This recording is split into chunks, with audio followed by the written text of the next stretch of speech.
and welcome to Conquering Mount Scrapmore with Brenda. I'm Brenda, and today we're going to show you how to do traditional crumb quilting. Right, this is a really old technique. Now I do have both my strings and my crumbs out for this, so we're going to get right to the sewing here. So come on in. Okay, we're at the sewing machine now, and I just pulled two random strips out of my strings, right? One is red and one is a black and white print. And I've grabbed a handful of, crumbs, right? Basically, they're anything. Now, I don't think too much about this when I do this. I just put them on and I run them down the side. And I want them a little different here and there, all over the place. And I don't want to necessarily go too long. But you just run them like this. And you just keep, like you put in a bit of weird stuff in every once in a while. You just roll them through. I don't want a whole bunch of, crumb after crumb with these two fabrics. So I just move them out of the way. And I'll, put some red in. Oh, I won't put red in because I'm going to sew these together. And I got some greeny gold pink thing going on here. And so this is something that a lot of people find very restful to do. I mean, it's all about what you like to do, right? And, we've got some gray. Some gray's going to go in there. So you just finish your string. Anyway, let's put some orange in. And I think I've got enough for one more little orange. So now I'm going to start with the red string, and flip this pile over so I don't have the same stuff coming up. And I'm just going to lay down a gray solid. This is, like I say, you would do hundreds of these strings. Like, it's not just one or two strings. Yeah, I'm going to put floral up in here. Floral. And, this is cool. This is cool. That's kind of interesting, coralish, coral looking thing.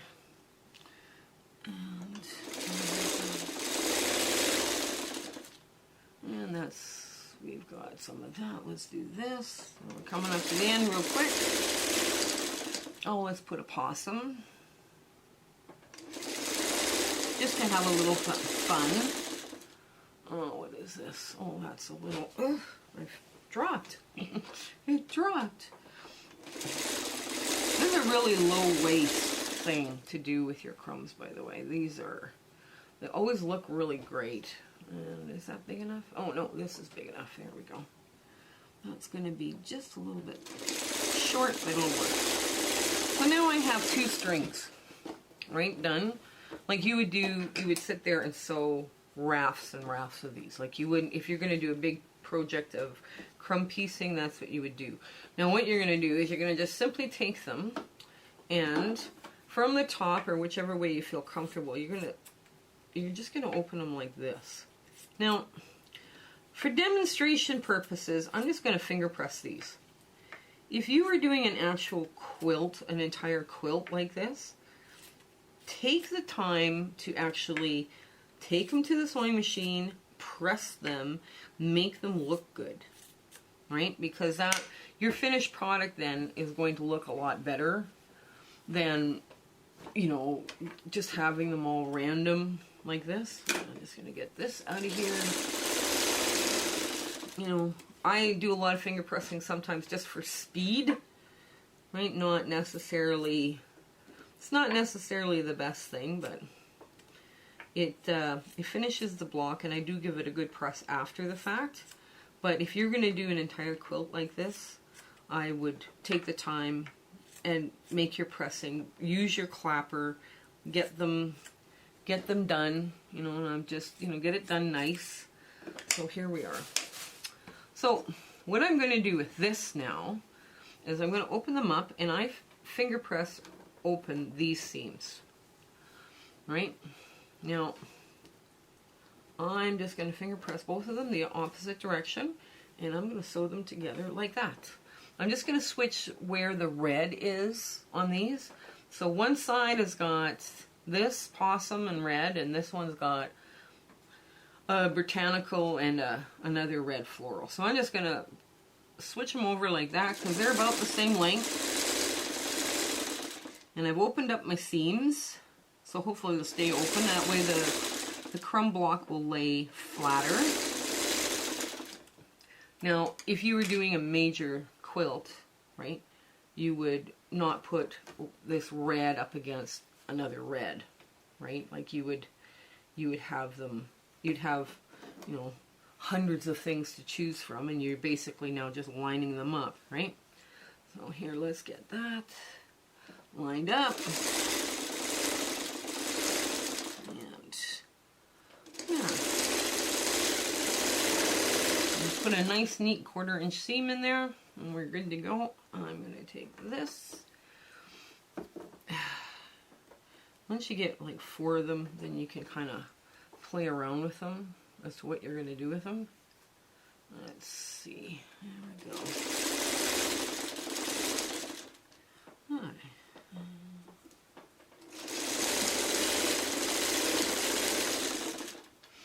And you just keep adding and building. That's it. That's all you keep doing. You just keep adding and building. And you decide ahead of time what size your block is going to be. Like, you're going to keep adding stuff on here now until, let's say, it's a 6.5 inch square block. Or it will, you know, cover 6.5 inches. Or whatever you choose you're going to do, depending on the size of your scraps. Now I got one set done. And now we move on to the next set. And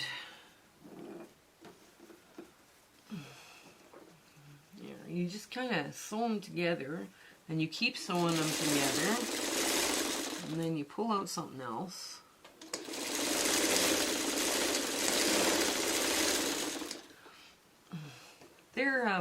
These are very relaxing too.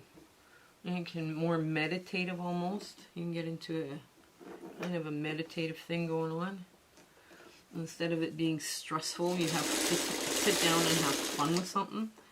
It's actually really good.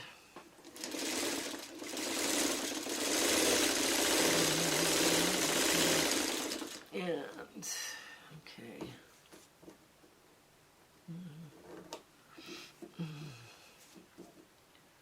So nothing so far is lining up. Like, we're not trying to match seams or anything. It's actually better. I'm just matching approximate length, right, for now.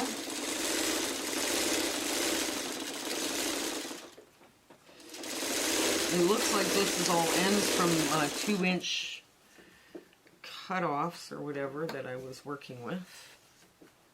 And, okay. And that's kind of the same length. Okay, there we go. So now,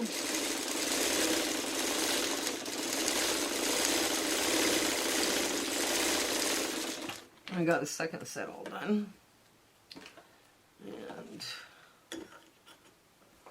run this through. And now you can take either a strip. Strips are actually easier to work with because that's kind of like a little mini block you got. Now it's nowhere near what you need, but you kind of get the idea. Like, you would mix and match and just keep going until you were done, right? And what you can do now is you can kind of mix them up, and you can sew 4 of them together to see what you get. You know, I'm going to take, well, I should have put a different orange, not orange, orange on orange, but you start getting a very eclectic look to it. And that's what's going to be fun. That's what's going to be the fun part about this. Right, so you just, you know, press them open. You would take your time to actually go press them open. I mean, this I'm just doing really quick. You know, just a very quick to show you how to start. Okay, and there. So that's what my crumb blocks look like now. Now what I'm going to do is I'm going to take these little wonky squares, and I'm going to make like a 4-patch. right, that way. And I'm going to take this. Oh, yeah, I'm going to take that. So I'm going to take a 4-patch and make these into a 4-patch. So I've got them like that. I'm going to sew these two together, random-ish, but I want the one point to fit, kind of, at the bottom. This is the only place I'm going to match my points. And this, the top of this is the only place I'm going to match my points. Now, if something is extremely short, you would take the time to put this together. So this and this go here, this goes here, and this goes here. So these go like this. Oh, this will work.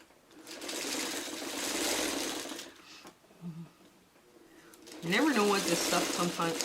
We had one viewer, a couple of viewers asking if they could see the stuff before it was finished, and I'm like, well, I would like to see it before it was finished too, and sometimes I don't know what it's going to look like. So it's, you know, one of those things. Okay, so here we go. Put our little plug back in. Now, what I'm going to do is I'm going to sew these two together and hopefully get some coverage. I want to cover from this end, because that's the longer end on the other side. Now I'm just going to finger press all this open. Okay, oops. Oh, no, something's flipping, so you just correct it so it doesn't flip. Would be flipping it closed would be bad, because that's going to leave a lump. And I should probably finger press this open first. There we go. And they don't have, none of the seams have to match up. There we go.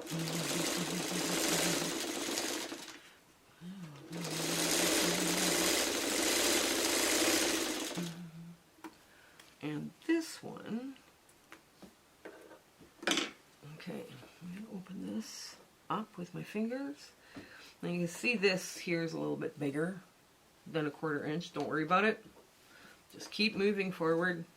Don't think about it. It's hidden inside the quilt. It's all good.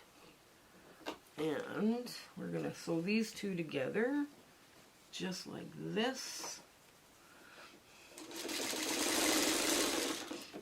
And I think we're probably at 6.5 or better. I'll have to give a quick measure just to make sure.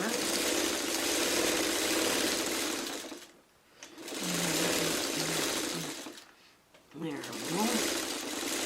And before you trim them to your desired size, because this is very much up to you how big you make your blocks, I would make sure I give them a good flat press so they do lie flat. So now we're going to give them a quick trim, and we'll see where we're at. Okay, so now that my crumb blocks, my 2 crumb blocks are assembled, and you know, when you're doing this for real, you would have, it would be all sorts of different wild colors. I mean, you wouldn't have this many reds unless you chose. You could also add strips in, and you know, all sorts of things. There's all sorts of things you can do with this. Now, I decided, I'm gonna start this way. I decided I'm going to make this a 5.5 inch block. Right, so I just trim off that one little skinny edge, make a skinny edge, and then go here, just lining up the fine lines against the straight edge I just cut, and there. Now I'm going to make a 5.5 inch block, so I'm going to line up these 2 edges with the 5.5 inch line and cut this off. Now, uh-oh, what it didn't cut. Maybe I've got a, oh, I'm trying to cut over the hole in the mat. Okay, this I would keep for another block. This I would keep, right? I would probably get rid of this bit, but I would probably throw the rest of this into another crumb block. Like this is, you know, you would set it aside and then use it. This is too small for anything. So now 5.5, and there we go. This is also too small because it's like 1/2 inch. All right, so there's one block, and I'm going to make my first cut there. I'm just going to make sure I have a nice square line to start. Now, if you had wedges and all sorts of odd shapes in here, I mean, it wouldn't be as simple, but basically now you've got kind of the idea of how this goes. Right, so, and this goes up in the 5.5. Follow your lines. There we go. Okay, this I would keep. This is too small. So now, and the last bit is right here. And then we're going to go to our ta-da moment. And here we go. Our cute little crumb blocks are finished. Like I say, you could have just a lot of fun with just your strings, any color palette you want, or all of it, or, you know, it doesn't matter, and a box of crumbs. And you can sit and have a great deal of fun. Now, the other thing I'm going to advise you about is if you get too close to a seam, right? Be kind of, when you're cutting this, be kind of watch where you are in your seam and whether that seam falls within the other seam, the next seam. Like when you're sewing these two blocks together, whether that seam will fall into the next seam or just create more bulk. You don't want bulk in your seams because then it makes it harder to work with. But be mindful of where your seams are in here. You don't want them too close. But anyways, I do hope you try this. This is it's almost meditative. It's a lot of work, but they're a lot of fun when they're done. And you do get some very eclectic looks. Now, I didn't add in extra strips or anything. You can do all that too, right? I mean, it's whatever you want to do, whatever you think's gonna be more fun. So, I hope you try this. I hope you have a fabulous and wonderful week ahead. Okay, well, you guys take care. Bye! Thank you for watching our video today. We are just overjoyed with how our channel has grown. And we would like you to share, like, and subscribe these videos with your friends and other people.